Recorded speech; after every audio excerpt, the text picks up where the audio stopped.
नमस्कार दोस्तों, आर के GK classes exam information YouTube channel में मैं आर के आदित्य आप सभी का स्वागत करता हूं। आप कैसे हैं दोस्तों? आशा करता हूं आप सभी बढ़िया होंगे, है ना, और गवर्नमेंट एग्जाम की तैयारी में जुड़े होंगे। इसी का एक पार्ट है दोस्तों आपका छात्रावास अधीक्षक। कुछ स्टूडेंट छात्रावास अधीक्षक की भी तैयारी कर रहे हैं। तो चलिए, छात्रावास अधीक्षक के बारे में मैंने आपको एक वीडियो में बताया था, पिछले क्लास जो लाइव सेशन में मैं आया था उसमें, जो कि कंप्यूटर का मैं रोज़ का रोज़ आपको इस प्रकार से रिविजन क्लासेस वीडियो प्रोवाइड कराऊंगा दोस्तों, ठीक है ना। जिसका आज हमारा फर्स्ट क्लास है, सामान्य परिचय कंप्यूटर का, जो कि फर्स्ट क्लास है। तो दोस्तों वीडियो पर पूरा बने रहना आप, है ना। ये गुजारिश है आप सभी से कि वीडियो पर पूरा बने रहना। अगर आप तैयारी कर रहे हैं तो अच्छी बात है दोस्तों, ठीक है ना। नहीं कर रहे हैं तो पर भी कंप्यूटर का जानकारी आपको मिलेगा, ठीक है। और जो इसको पढ़ रहे हैं बुक को, ठीक है, अगर नहीं पढ़ रहे हैं तो इसमें आकर के पढ़िए मेरे साथ में, ठीक है। अगर पढ़ चुके हैं दोस्तों तो रिवीजन कीजिए, क्योंकि कंप्यूटर जो परीक्षा मंथन बुक है इसी को हम लोग रिवीजन करेंगे। चलिए दोस्तों, लास्ट तक बने रहे वीडियो में, ठीक है ना। लास्ट में कैसे कैसे क्वेश्चन आएंगे उसके भी बारे में आपको मैं बताऊंगा, ओके। चैप्टर है, उस चैप्टर का नाम है दोस्तों कंप्यूटर एक सामान्य परिचय, ठीक है ना। कंप्यूटर एक सामान्य परिचय। तो यहाँ पर हम थोड़ा सा इसके बारे में देख लेते हैं। कंप्यूटर क्या है दोस्तों, आप सभी को पता होता है, ठीक है ना। कंप्यूटर एक स्वचालित इलेक्ट्रॉनिक मशीन होता है जो किसी डाटा को इनपुट के रूप में ग्रहण कराता है, इसके बाद में आउटपुट के रूप में निर्गत वगैरह कराता है, ठीक है ना। फिर यहाँ क्या हो जाता है दोस्तों, स्टोर भी हो जाता है। तो इस प्रकार से आप इसका परिभाषा बोल सकते हैं। इसका मैं आपको एक शॉर्टकट तरीका भी बता देता हूँ दोस्तों, ठीक है ना। आई, उसके बाद में पी, उसके बाद में आपका दोस्तों ओ, उसके बाद में आपका होता है एस। इसका शॉर्टकट हम याद कर सकते हैं दोस्तों। इसका परिभाषा को हम लोग इनपुट, प्रोसेस, आउटपुट, स्टोर, ठीक है। आई का हो गया दोस्तों इनपुट, और पी का प्रोसेस, और उसके बाद ओ का आउटपुट, और उसके बाद एस, ठीक है ना। कोई भी डाटा को कंप्यूटर क्या करता है दोस्तों, इनपुट के रूप में ग्रहण कराता है। उसके बाद में सीपीयू में जा करके वो क्या करता है दोस्तों, प्रोसेस करता है, समझता है कि वो ए फॉर एप्पल है कि बी फॉर बॉल है, ओके। इसके बाद में आउटपुट के रूप में वह हमको दिखाता है कि इसमें मॉनिटर में, डिस्प्ले में। उसके बाद में स्टोर भी कर लेता है दोस्तों, कहाँ जा करके, हार्ड डिस्क में जा करके सेव भी हो जाता है जब हम सेव करते हैं तब। तो इस प्रकार से इसका आप अपने हिसाब से भी क्या कर सकते हैं, इसका परिभाषा को बोल सकते हैं, ठीक है ना। फिलहाल ये मैं आपको केवल पढ़ा रहा हूँ, रिवीजन करते जाना है दोस्तों। और क्वेश्चन कैसा आएगा तो उसको मैं अभी बताऊँगा, ठीक है। इसके बाद में दोस्तों नीचे में देखते हैं तो बहुत सारे परिभाषा यहाँ पर आपको दिए हैं, कई लोग, कई साइंटिस्ट लोग ना, ठीक ना। तो उसके हिसाब से भी आप परिभाषा को याद कर लीजिए, ठीक है। ये पेपर में आएगा नहीं, लेकिन आप याद कर लीजिए। इसके बाद दोस्तों ये आपका नीचे में दिया है निर्देश दोस्तों, यहाँ इनपुट, प्रोसेस, आउटपुट, ठीक है। तो निर्देश, वहाँ से सिग्नल मिलता है, उसके बाद में क्या करता है, इनपुट और प्रोसेस और आउटपुट के रूप में यह काम करता है। इसके बाद में दोस्तों हम ये देख सकते हैं कि ये वाला क्वेश्चन आपका आ सकता है कैसे, तो कंप्यूटर सिस्टम के कितने घटक में बांटा गया है, ठीक है ना। तो कितने घटक में बांटा गया है दोस्तों, तो ये आपको याद होना चाहिए। मुख्यतः 3 घटक में इसको बांटा गया है, जो कि आपका हार्डवेयर है, सॉफ्टवेयर है और डाटा है, ठीक है ना। Hardware, software, data. अब यहाँ पर आपको दोस्तों हार्डवेयर को कैसे याद रखना है, सॉफ्टवेयर को कैसे याद रखना है, डाटा को कैसे याद रखना है समझने के लिए, तो मैं अपने हिसाब से पहले बता देता हूँ, फिर बुक से हम पढ़ेंगे ही। फिलहाल सेम ही सेम बताऊँगा, ठीक है। तो हार्डवेयर का पहचान हम केवल ऐसे कर सकते हैं दोस्तों, जिसे हम भौतिक रूप से टच कर सके, सीधा सीधा हम भौतिक रूप से जिसे टच कर सके वो हार्डवेयर है, ठीक है ना। और जिसे हम भौतिक रूप से टच ना कर सकें, ठीक है ना, केवल उसे हम देख सकते हैं, ठीक है ना, उसको क्या बोलेंगे दोस्तों, तो आपका सॉफ्टवेयर बोलेंगे। उसके बाद दोस्तों यहाँ पर आता है डाटा, ठीक है ना। तो डाटा तो आपका पता है क्या चीज़ होता है, कोई भी लिखा हुआ ये सब क्या होता है दोस्तों, कंप्यूटर में कुछ चीज़ लोड रहता है, फाइल वगैरह होता है, सब को डाटा बोलते हैं। लेकिन ये भी आपका 2 प्रकार से होता है। कितने प्रकार से दोस्तों, तो 2 प्रकार से होता है ये भी डाटा आपका। तो चलिए उसको देख लेते हैं कैसे 2 प्रकार से होता है। तो ऊपर में लिखा है दोस्तों, यहाँ पर फिलहाल मैं आपको ये बता देता हूँ। तो यहाँ पर आपको देखने को मिला डाटा, ठीक ना। डाटा तथ्यों की सूचनाओं को अव्यवस्थित संकलन करता है। तो डाटा 2 प्रकार के होते हैं दोस्तों, क्या क्या, तो संख्यात्मक डाटा, न्यूमेरिकल डाटा बोलते हैं जिसको, और चिन्हात्मक डाटा, ठीक ना। तो चिन्हात्मक डाटा को अल्फान्यूमेरिकल डाटा बोलते हैं।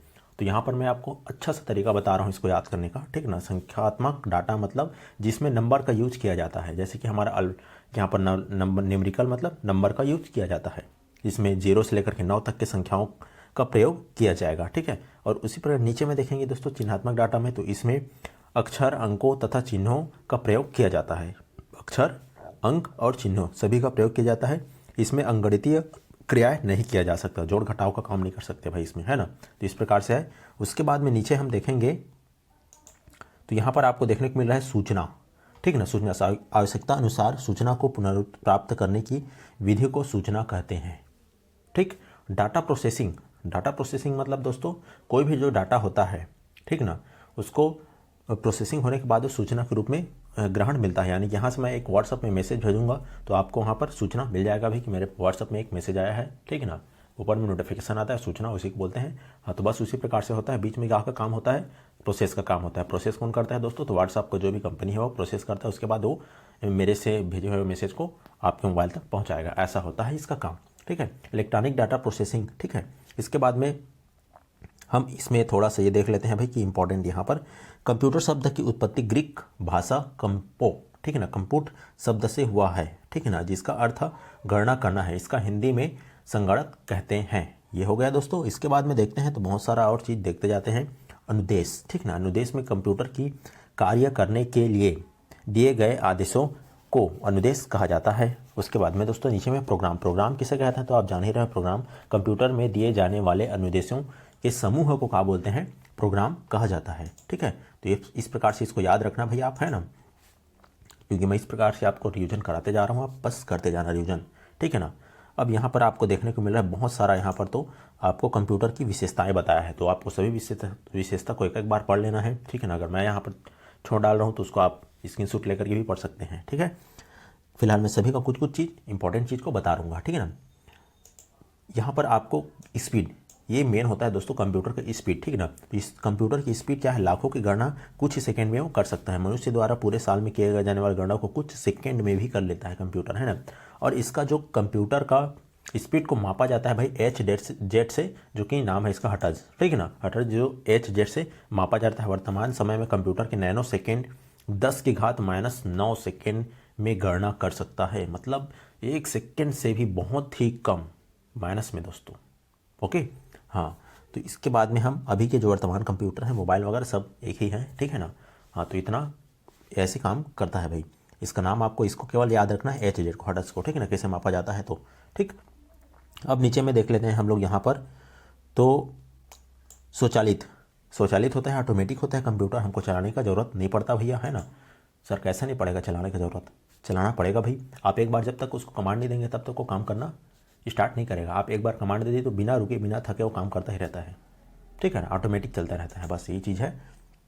नीचे में त्रुटि रहित, कंप्यूटर कभी भी त्रुटि रहित कार्य नहीं करता जब तक कंप्यूटर में कुछ गड़बड़ ना हो। अगर वायरस वगैरह होगा तभी वो क्या करता है भाई, त्रुटि रहित कार्य करता है, नहीं तो फिर नहीं करता भाई, ठीक है। अब स्थायी भंडार तो होता ही है, उसका स्टोरेज, है ना। स्टोरेज में एक बार आप भर दिए कुछ भी चीज़, कुछ भी डाटा वगैरह, मेमोरी अगर प्रयुक्त होता है उसको भर दिए भाई, तो वो क्या करता है, हमेशा के लिए उसमें सेव रहता है जब तक कंप्यूटर ख़राब ना हो जाए या इलेक्ट्रॉनिक संग्रहित हो जाता है, ठीक है ना। जब तक ख़राब नहीं होगा तब तक वहाँ से वो हटने वाला नहीं है कोई भी डाटा, ठीक है। अब इसके बाद नीचे और देख लो, नीचे में यहाँ पर देख लेंगे विशाल भंडार क्षमता, विशाल बहुत ज़्यादा भाई, पूरे दुनिया को अपने आप में कैद कर सकता है, इतना उसका इंटरनल स्टोरेज होता है, जो कि हार्ड डिस्क का, फ्लॉपी डिस्क का मैनेजमेंट टैब CD RAM में असीमित डाटा और सूचनाओं को संग्रहित किया जा सकता है, ठीक है ना। उसका नाम होता है दोस्तों हार्ड डिस्क याद रखना, ठीक है ना। स्टोरेज क्षमता उसको भरने के लिए, ठीक। यहाँ पर भंडारी सूचना को तीव्र गति से प्राप्त करना, फास्ट कर सकता है दोस्तों, हर एक कार्य को सेकेंडों में सूचना को ले सकता है और दे भी सकता है, लेन देन कर सकता है भाई, ठीक। इसी प्रकार से नीचे और देखेंगे हम, तो जल्दी निर्णय लेने की क्षमता होता है, ठीक ना, त्वरित डिसीजन लेता है, क्विक डिसीजन करता है, विविधता नहीं रखता भैया, है ना, क्योंकि सब समान है उसके लिए, कुछ भी कार्य दो उसको, ठीक ना। यहाँ पर पुनरावृत्ति, कंप्यूटर को आदेश दे करके एक तरह से कार्य बार बार कराया जा सकता है, विश्वसनीय तरीका से वो कर भी सकता है, उसको तीव्र गति से भी कर सकते हैं, क्योंकि उसको थकावट लगता नहीं है। मैंने यहाँ पर बताया था स्पीड में, है ना, कि वो उसको कभी भी थकावट वगैरह कुछ नहीं लगता, ओके। ये चीज़ आपका है, स्फूर्ति एनर्जेटिक रहता है हमेशा, ठीक। इसके बाद गोपनीय सिक्योरिटी रखता है भी, पासवर्ड, है ना, कुछ भी चीज़ को डाटा डालोगे, पासवर्ड डाल दोगे तो हमेशा सेव रहता है, केवल वही व्यक्ति जानता है, वही यूजर जान पाएगा उसको जो उसका पासवर्ड को क्रिएट किया है, ठीक है ना। तो इतना विश्वास रखता है, ओके। नीचे और देखते हैं कार्य की एक रूपता, तो कार्य की एक रूपता में बार बार तथा लगातार एक ही कार्य के बावजूद कंप्यूटर के कार्य की गुणवत्ता तथा पर कोई भी प्रभाव नहीं पड़ता। कितना भी कार्य कराते रहिए उसको कोई प्रभाव नहीं पड़ेगा, नहीं हैंग करेगा, बस वायरस उसमें ना हो, ठीक है। बीच बीच में उसका रिफ्रेश करते रहेंगे तो एक ही तरीके से वो कार्य करते रहता है, ठीक। नीचे में और पढ़ सकते हैं भाई क्या क्या चीज़ है उसमें, ठीक। इसमें कंप्यूटर की सीमाएं, तो इसमें बुद्धिहीन वगैरह दिया है, खर्चीला होता है, अब जानते हैं, वायरस से खतरा, कंप्यूटर को वायरस से खतरा हो ही जाता है। ठीक, अब नीचे में फिर देख लेते हैं हम थोड़ा सा।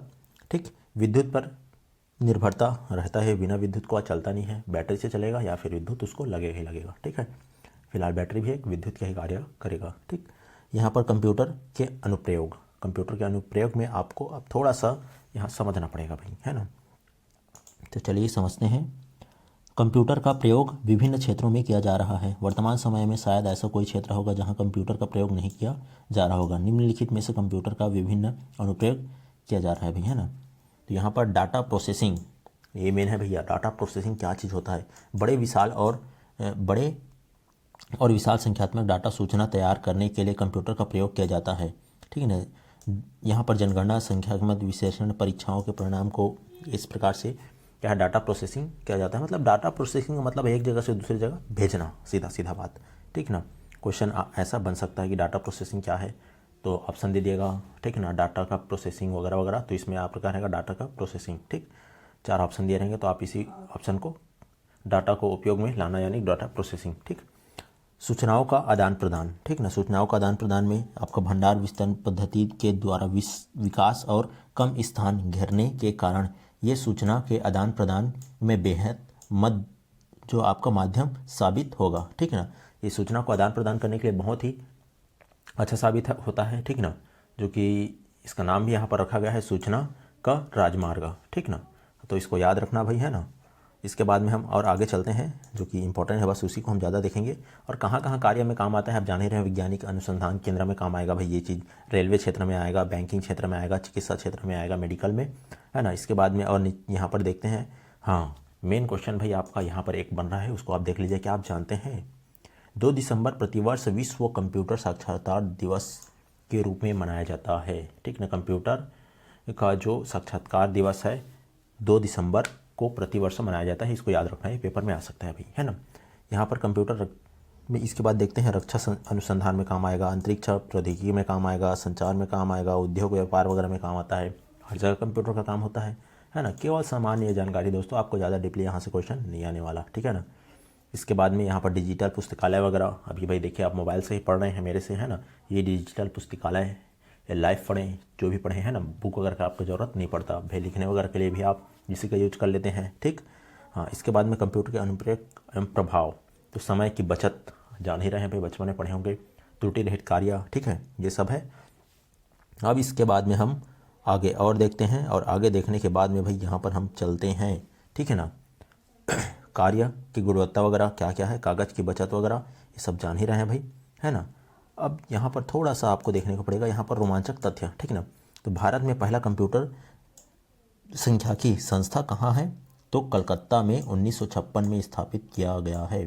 ठीक ना, भारत में पहला कंप्यूटर सांख्यिकी संस्था, भाई कंप्यूटर पहले से आ चुका है ना, लेकिन यहाँ पर सांख्यिकी संस्था पूछा है, जो कि कलकत्ता में किया गया है 1956 को। ये डेट को याद रखना, मैं कल पूछूंगा आप सभी को। ओके, चलिए यहाँ पर क्वेश्चन को देख लीजिए, क्या का क्वेश्चन आया है ना। हाँ, तो क्वेश्चन भाई ऐसा पूछ सकता है आपको, यहाँ पर देखना कंप्यूटर। ठीक ना, कंप्यूटर लिख दिया है, आंकड़ों के भंडार वाली एक समक्ष युक्ति है। ठीक ना, आंकड़ों के भंडार विश्लेषण करने की क्षमता रखता है, पूर्ण गोपनीय बनाने रखने के लिए समक्ष है, कभी कभी कंप्यूटर वायरस द्वारा संक्रमित हो सकता है। तो चारों ऑप्शन आपका सत्य रहेगा। ठीक है, यहाँ पर आपको देखने को मिला भाई, सभी के सभी ऑप्शन सही रहेगा। इसके बाद में फिर नीचे चलते हैं हम। नीचे में आने के बाद में आपको देखने को मिला है दूसरा नंबर क्वेश्चन। दूसरा नंबर में आपको देश का प्रथम कंप्यूटर साक्षरता जिला कहाँ है। हाँ, ये तो क्वेश्चन बड़ा खतरनाक टाइप से है ना, साक्षरता जिला पूछ दिया भी, है ना। तो ये भाई आपका केरल में है। ठीक है, क्योंकि मल्लपुरम में केरल, मल्लपुरम केरल, याद रखना इसको भी। ठीक है, एक बार आया भी था 2008 में MPPSC में। ठीक है, इसके बाद भारत का पहला कंप्यूटर कहाँ स्थापित किया गया, अब बताइए भाई।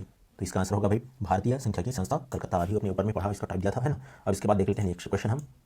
हाँ, नेक्स्ट क्वेश्चन में हम चलते हैं, कहाँ गया। कंप्यूटर निम्नलिखित में से कौन सा कार्य नहीं कर सकता, है ना। तो कौन सा कार्य नहीं कर सकता भैया, तो बताइए। इनपुट कर सकता है, प्रोसेस कर सकता है, ठीक ना। कंट्रोलिंग, आउटपुट नहीं पता सर, है ना। तो यहाँ पर भाई आउटपुट वगैरह भी कर सकते हैं, कंट्रोल भी कर सकते हैं, कंट्रोल कर सकता है, ठीक ना। अंडर एस्टिमेट, गलती रही कार्य वगैरह, ठीक ना। तो ये ऑप्शन यहाँ पर दिया है, जो कि नहीं कर सकता, है ना। अब देखिए क्वेश्चन नंबर हम 5 देख लेते हैं। वह इलेक्ट्रॉनिक डिवाइस जो डाटा को स्वीकार कर सकती है, डाटा प्रोसेसिंग कहलाती है, तथा आउटपुट उत्पन्न कराती है और परिणाम को भविष्य में प्रयोग के लिए स्टोर करती है, कहलाती है, क्या चीज़ कहलाती है। तो यहाँ पर आंसर अभी आपका बी, हार्डवेयर। ठीक है, अब इसके बाद नीचे और देख लीजिए, 6 नंबर क्वेश्चन। निम्नलिखित में से कौन सा कंप्यूटर के गुण नहीं है, तीव्र गति, ठीक है। त्रुटि रहित कार्य, गोपनीयता या फिर उपयुक्त सभी। तो यहाँ पर आप कंप्यूटर सभी चीज़ होता है भाई, त्रुटि रहित गुण यहाँ पर उपयुक्त सभी है, ठीक है ना, तीव्र और गोपनीय वगैरह सब। नीचे में देखते हैं दोस्तों डाटा प्रोसेसिंग का अर्थ। हाँ, अभी हमने पीछे में पढ़ा था डाटा प्रोसेसिंग का अर्थ क्या होता है। तो दोस्तों यहाँ पर डाटा को उपयोग में बनाना, ठीक है ना, क्वेश्चन आ भी गया डाटा प्रोसेसिंग क्या है, अर्थ क्या है। तो यहाँ पर 4 ऑप्शन रहेगा आपको। डाटा को उपयोग में बनाना, डाटा सजाना, डाटा संग्रह करना नहीं होता, ठीक है। उपयोग में लाना मतलब वर्क में लाना, कार्य में लाना, ठीक। इसके बाद में हम देख लेते हैं फिर से क्वेश्चन 8वां नंबर का आपका, ठीक है। चिन्हात्मक डाटा में प्रयोग किया जाता है तो क्या हो जाता है, अंकों का, अक्षरों का, चिन्हों का, उपयुक्त सभी। तो आपका डी ऑप्शन है दोस्तों जो आपका क्या है, उपयुक्त सभी। अभी आपने क्वेश्चन वहाँ पर पढ़ा भी था थ्योरी में, है ना। तो चिन्हात्मक डाटा का प्रयोग किया जाता है तो आपका किसमें किया जाता है, ऑप्शन नंबर डी सभी में किया जाता है। इसके बाद क्वेश्चन नंबर हम 9वां देख लेते हैं। चलिए 9वां देखते हैं कहाँ गया, 10वां भी।